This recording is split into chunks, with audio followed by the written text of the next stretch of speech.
예전에는요, 어버이날이 오면 뭐 편지를 쓰기도 하고 카드를 보내기도 하고 서툰 솜씨로 그 색종이를 가지고 카네이션을 접어서 달아드리기도 했잖아요.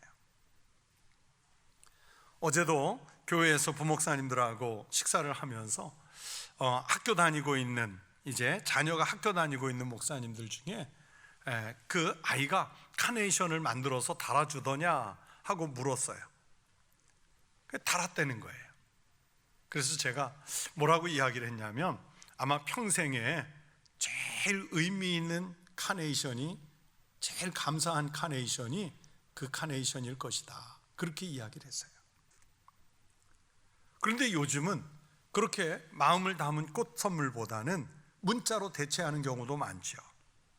그래서 1년 중에 우리나라 문자 발송이 제일 많은 때가 바로 이 어버이날 전후라고 합니다. 엄마 사랑해요, 아빠 사랑해요, 뭐 문장도 쓰고 이모티콘으로 하트도 날리고, 아니면 문자를 가지고 하트 모양도 만들고, 그래서 막 보내드리죠. 그러나 아무튼 단 하루라는 짧은 날이지만 그래도 이렇게 부모님의 은혜를 생각하고 공개적으로 부모님을 향해서 사랑한다고 말할 수 있는 날이 있어서 다행입니다. 1년 내내, 그리고 평생 감사하는 마음이 있어야 되는데 실상은 그렇지 못한 세대에 우리가 살고 있습니다. 하지만 우리 성도들은 하나님의 명령을 따라서 부모님을 사랑하고 또 효도하는 자녀들이 꼭 되시기를 바랍니다. 사실은 부모님을 공경하는 일이 거룩한 일이고 하나님께서 내리시는 복을 받는 축복의 통로인데, 그것을 알지 못하는 사람들이 많아요. 부모를 내다버리기도 하고, 또 부모를 향해서 신체적인 폭력을 가하는 못된 자식들이 점점 많아져서 인륜이 무너지는 그런 시대 속에 우리가 살고 있습니다. 여러분, 효도는 돈으로 살 수 없습니다. 효도는 마음에서 우러나오는 것이지 법으로 강제할 수 있는 것도 아니고 돈 주고 사와서 할 수 있는 것도 아닙니다. 10계명 중 제1계명부터 4계명까지는 하나님과 하나님의 백성들 사이의 관계를 다루고 있는 말씀이죠. 그리고 제5계명부터 10번째 계명까지는 사람과 사람 사이의 관계를 다루고 있는 계명인데, 그런데 사람과 사람 사이를 다루는 그 관계, 계명의 첫 번째가 바로 5번째 계명이고, 그 계명이 바로 내 부모를 공경하라 하는 명령의 말씀입니다. 다른 계명들은요, 다 명령의 계명만 있는데, 여러분, 이 5번째 계명만큼은 내 부모를 공경하라 그렇게 명령하신 다음에 그 명령을 지켰을 때 어떤 복을 받을 수 있었는지 약속을 첨부해서 주셨습니다. 그 약속은 바로, 그리하면, 즉 내 부모를 공경하면 내 하나님 여호와가 내게 준 땅에서 내 생명이 길리라 하는 장수의 축복입니다. 그래서 사도 바울은 에베소서 6장 2절에서 이것은, 즉 부모를 공경함으로써 받을 수 있는 복은 약속이 있는 첫 계명이라고 말씀했습니다. 여러분, 10계명은 이스라엘 백성들이 이렇게 살았으면 좋겠다, 저렇게 살았으면 좋겠다 권고하거나 권면하는 말씀이 아닙니다. 여러분, 10가지 다 하나같이 명령형의 말씀으로 구성되어 있습니다. 하나님께서 명령하시기 때문에 하나님의 백성들은 다 그 말씀을 듣고 지켜야 할 의무가 있습니다. 여러분, 명령은 지키라고 있는 것이잖아요. 그런데 그 중에 부모를 공경하라는 계명은 잘 지키면 하나님의 축복이 있을 것이라고 하는 약속까지 딸려 있습니다. 그렇게 하나님은 부모를 공경해야 한다 명령하셨지만, 오늘날 현실은 그렇지 못한 일들이 많지요. 그래서 요즘에는 부모가 자식에게 살아있을 때 재산을 물려주기 전에 효도 계약서라는 것을 쓰는 집들이 그렇게 많다고 그래요. 효도 계약서를 쓴대요. 이 효도 계약서에는 재산을 물려주는 조건으로 정기적으로 부모님을 만나러 온다, 부모님이 아프시면 병원비를 부담한다, 생활비를 부담한다, 일정한 액수의 용돈을 일정한 날짜에 드린다, 그런 계약서를 부모와 자식이 쓰고요, 법률적 효력을 가질 수 있도록 공증까지 한다고 그래요. 효도를 계약서까지 써가면서 해야 되는 그런 현실이 안타깝지요. 그런데 이 계약서가 공증을 했을 때 법적인 효력이 있고, 그렇기 때문에 이것에 착안해서 국회는 불효자식 방지법을 만드는 것도 추진하고 있습니다. 불효자식 방지법.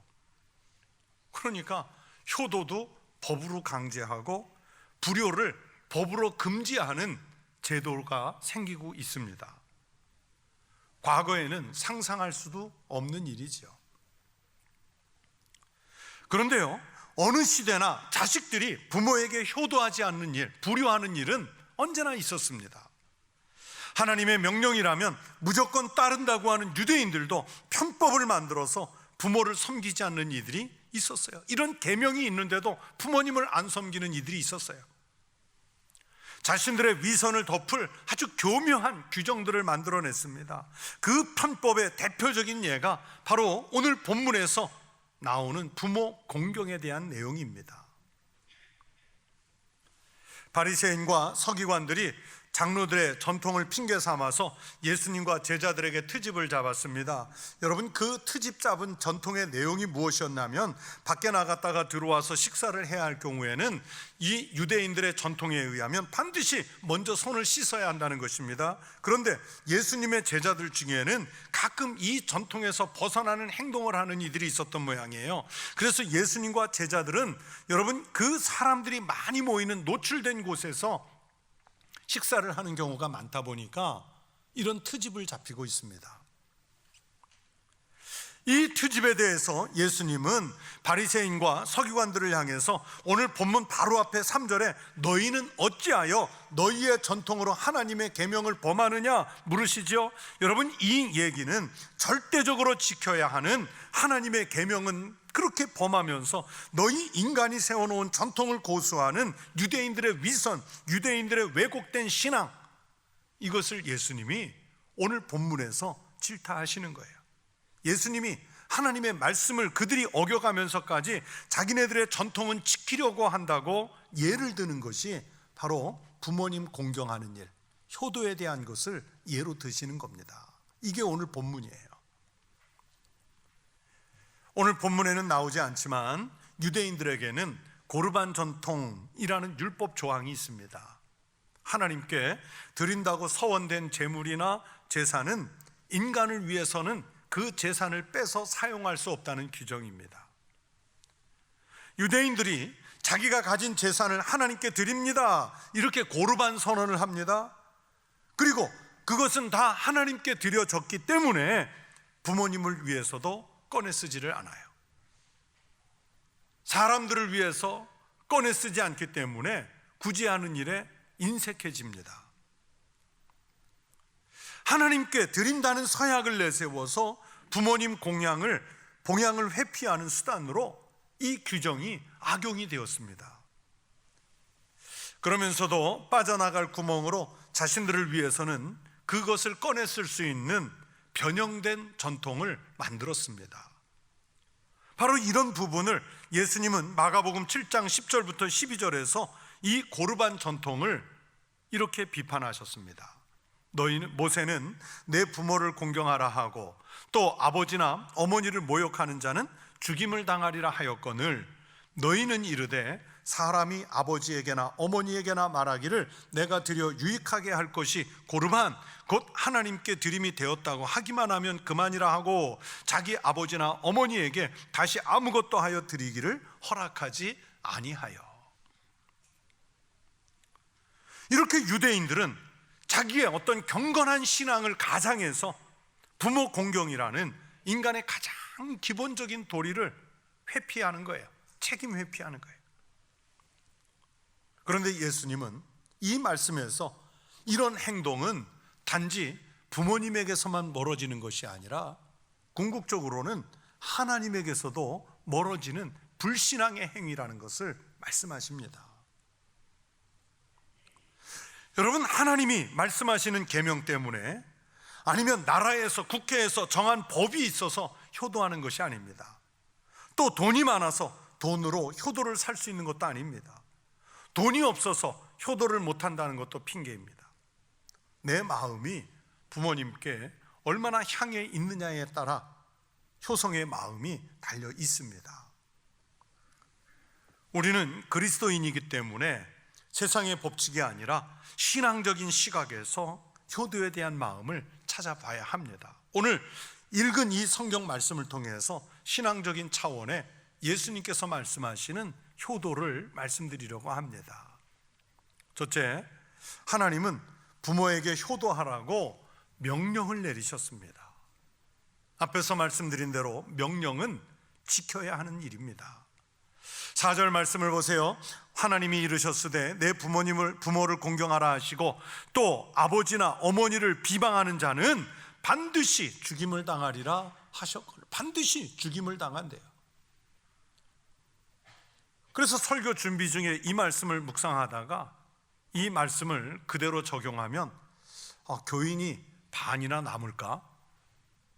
다 죽겠다, 그 생각이 들더라고요.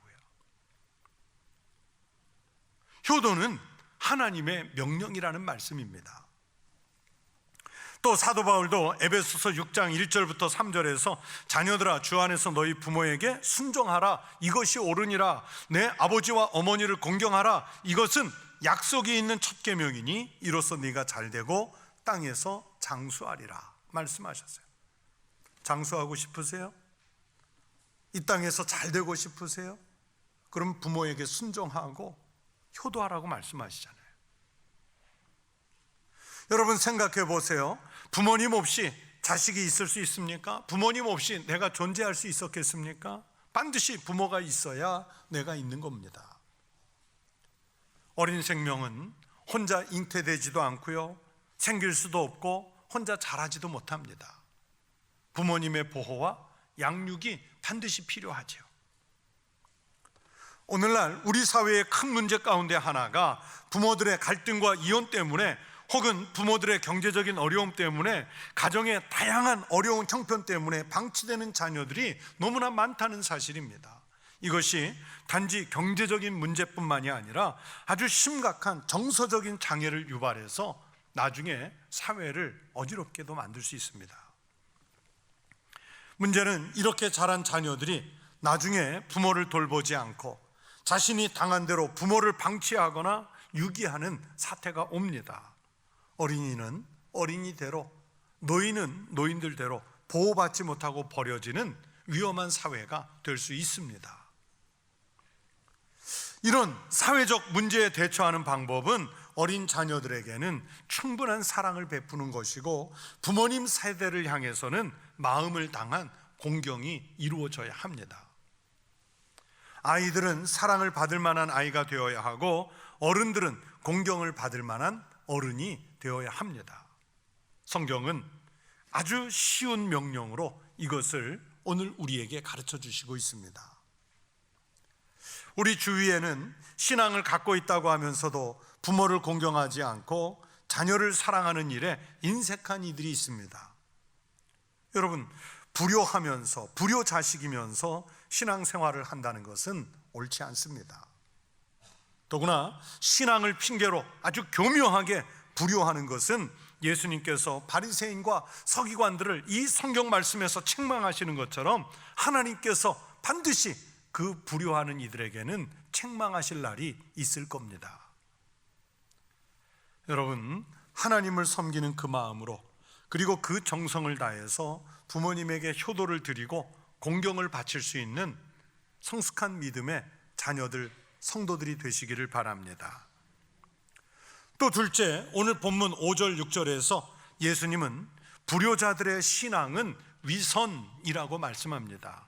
너희는 이르되 누구든지 아버지에게나 어머니에게 말하기를 내가 드려 유익하게 할 것이 하나님께 드림이 되었다고 하기만 하면 그 부모를 공경할 것이 없다 하여 너희 전통으로 하나님의 말씀을 폐하는도다. 불효자가 신앙생활 아무리 잘해도 결국 그것은 하나님의 말씀을 폐하는 일이랍니다. 오늘 예수님과 대화하는 이 바리새인들의 모습 속에는요, 아주 교묘한 위선이 숨어 있습니다. 다른 것도 아니고 하나님께 드리는 신성한 서약을 이용해서, 서원을 이용해서 부모님에게 불효를 저지르는 거예요. 앞에서 말씀드린 고르반이라는 서약입니다. 이 고르반이라는 말은 히브리어로 예물, 헌물, 드림, 하나님께 바친 것, 이런 뜻을 가지고 있습니다. 사람이 자기 돈을 하나님께 헌금으로 드리면서 이것이 고르반 되었다 선언하면 그 돈은 오직 하나님의 신성한 일에만 쓰여야 됩니다. 자기의 부동산을 또는 자기의 동산을 이것은 하나님께 고르반 되었다 그러면 그것은 오직 하나님의 신성한 일을 위해서만 쓰여야 합니다. 원래는 자신이나 부모 그 누구라도 손을 못 대고요, 오직 하나님을 위해서만 써야 합니다. 그런데 이 유대인들은 부모를 공경하는 일에는 고르반 되었다 하는 이유 때문에 부모님들이 어떤 생계의 위기에 빠져도요, 도울 생각을 하지 않고요, 자신들의 필요할 때는 아주 위선적인 논리를 제공해서 꺼내 씁니다. 부모에게 효도할 마음이 없으면 자기가 가지고 있는 모든 재산을 아예 고르반 선언을 해 놓아요. 심지어 어떤 경우에는 부모님이 돌아가시면 전에 선언했던 이 고르반 서약을 취소하는 경우도 있었습니다. 모세 오경을 보시면 율법에 서원한 일을 취소할 수 있는 여러 부분의 말씀들이 있는데 바로 그것을 이용하는 거예요. 부모님 공경을 회피하는 아주 교만한 위선을 성경을 가지고 이용해 만들어 먹는 거예요. 이런 것은 하나님의 말씀을 악용하는 것이지요. 하나님 이름 팔아가지고 부모님을 공경하는 의무를 회피하는 것이니까 얼마나 가증한 일입니까? 내가 신앙생활을 잘하기 위해서 그 핑계로 부모님께 효도하는 것을 회피하려고 하지 마십시오. 신앙이 좋을수록 오히려 부모님을 하나님 대하는 공경의 마음으로 그 부모님을 대해야 합니다. 구약성경 레위기 19장 1절 2절에서 하나님이 말씀하셨습니다. 너희는 거룩하라. 이는 나 여호와 너희 하나님이 거룩함이니라. 너희 각 사람은 부모를 경외하고 나의 안식일을 지키라. 나는 너희의 하나님 여호와이니라. 여러분, 이 말씀의 의미가 무엇이겠습니까? 우리에게 하나님이 거룩하신 것처럼 거룩하라고 명령하시면서 그 거룩의 일환으로 부모를 경외하라고 말씀하지요. 하나님을 경외하는 수준으로 부모를 경외하는 일이 거룩한 일이라고 말씀합니다. 그러면서 부모님을 경외하면서 안식일을 지키라고 말씀하시잖아요. 다시 말하면 하나님께 예배하는 일과 부모님을 공경하는 일의 비중이 같다는 뜻의 말씀입니다. 10계명의 말씀 중 5번째 계명이 출애굽기 20장 12절에 내 부모를 공경하라입니다. 여러분, 이 말씀에서 공경하라 하는 말씀은 히브리어로 카바드라는 단어를 썼는데 이 카바드는 무겁게 여기라 하는 뜻입니다. 그러니까 부모님을 무겁게 여기라는 뜻인데 부담이 돼서 무거워하는 그런 게 아니라 부모님을 진중하게 대하라는 거예요. 부모님의 말씀을 신중하게 듣고 그 말씀을 무겁게 여기라는 거예요. 부모님의 마음을 존중히 여기고 그 마음을 무겁게 여겨 드리라는 거예요. 그래야 효도할 수 있기 때문입니다. 성도 여러분, 그래서 거룩한 신앙은 부모를 하나님처럼 공경하는 일입니다. 하나님을 무겁게 여기듯이 부모님을 무겁게 여겨야 효도할 수 있습니다. 부모님께 다소 서운한 것이 있을 수도 있고요, 또 형편이 어려워 미처 잘 돌보지 못할 수도 있어요. 그러나 하나님을 대하듯이 부모님을 대한다면 분명 하나님께서 그렇게 무겁게 공경할 수 있는 모든 여건, 환경도 만들어 주실 줄로 믿습니다. 세 번째, 부모님께 효도하지 않고 거룩한 척 하기만 하는 사람들에게 그것은 헛된 신앙이라고 말씀하셨습니다. 오늘 본문은 6절까지 읽었지만 바로 뒤에 7절을 보시면 예수님은 이런 사람들의 신앙을 외식하는 자들이라고 표현했습니다. 이 시대에도 이런 외식적인 신앙의 사람들이 있습니다.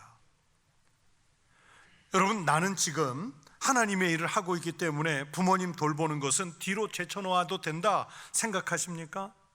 부모를 방치한 그 마음속에 과연 하나님에 대한 진정한 사랑, 진정한 신앙이 있겠습니까? 부모를 그렇게 놓아두고 하나님께 헌신한다고 해서 그러면 하나님께서 그 부모를 방치한 채로 하는 헌신을 기쁘게 받아주실 수 있겠습니까? 그럴 수는 없습니다. 그런 사람을 향해서 예수님은 이사야의 말씀을 인용해서 오늘 본문 뒤로 가면서 헛되이 경배하는도다, 헛되이 경배한다, 그렇게 지적했습니다. 그러니까 불효하면서 하나님께 헌신한다고 하는 것은 외식이며 불신앙입니다. 그런 신앙은 하나님께서 받으시지 않습니다. 효도는 신앙을 이유로 소홀히 해서는 안 됩니다. 하나님을 섬기려다 부모님 소홀히 했다는 말은 있을 수 없습니다. 오히려 부모님을 공경하는 일을 통해서 하나님의 은혜를 더 많이 받을 수 있는 축복의 통로로 삼으시기를 바랍니다. 여러분, 하나님이 기뻐하시는 가정은 어떤 모습일까요? 부모는 하나님의 사랑으로 자녀를 양육하고 자녀들은 하나님을 경외하는 마음으로 부모님을 경외하는 그런 가정 아니겠습니까? 진정한 효도는요, 신앙으로 완성이 됩니다. 신앙을 이유로 해서 효도를 소홀히 할 수 없어요.